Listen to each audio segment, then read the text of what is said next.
ان حالات میں کہ جب پاکستان پر جنگ کے سائے منڈلا رہے تھے اور دشمن پاکستان کے وجود کو مٹانے کی ناپاک سازشیں کر رہا تھا، پاکستان کے ایک دو حساس شہروں میں مادر پدر آزاد معاشرے کی عکاسی کرنے کے لیے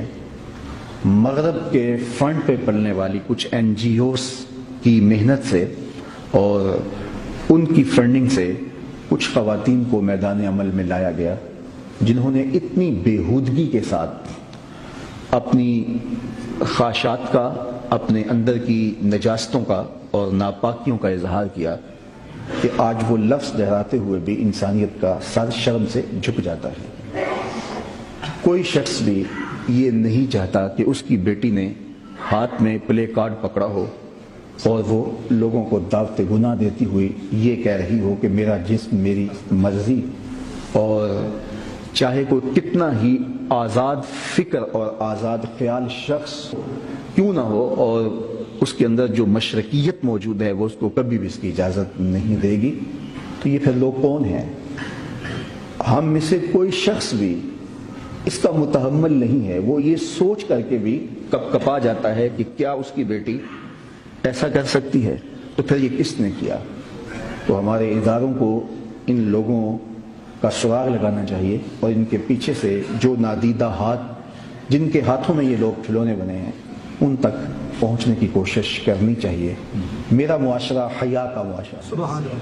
میرا دین مجھے حیا سکھاتا ہے۔ مشرق میں بیٹی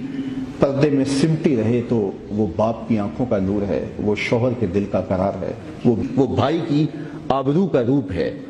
اور اس کی آوارگی نہ مشرق گوارا کرتا ہے۔ اور اسلام کی تو ایک خاص شناخت ہے، ہر دین کی ایک پہچان ہوتی ہے، تو فرمایا اسلام کی وہ خاص شناخت، وہ خاص پہچان حیا ہے۔ اللہ اپنی خاص کرم نوازیوں سے مالا مال فرمائے۔ اس کا مطلب یہ ہے پاکستان کی جغرافیائی حدود پہ بھی حملہ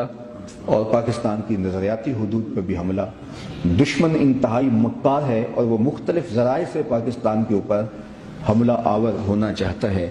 لیکن جس طرح وہ ہماری جغرافیائی سرحدات پہ حملہ کر کے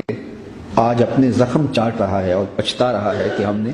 کس قوم کو للکارا ہے اور ہمارا کن سے پالا پڑا، تو ہماری نظریاتی حدود پر حملہ کرنے والوں کو بھی پچھتانا چاہیے۔ اس طرح سے مضبوط ہاتھ ان تک پہنچنے چاہیے اور قوم کو مزید محتاط ہو جانا چاہیے، اور مختلف ذرائع سے ہمارے گھروں کے اندر کس طرح داخل ہونے کی کوشش کی جا رہی ہے۔ اللہ میرے وطن کو بھی سلامت رکھے اور اللہ ہمارے حیا کو اپنی امان میں اپنی کرم نوازی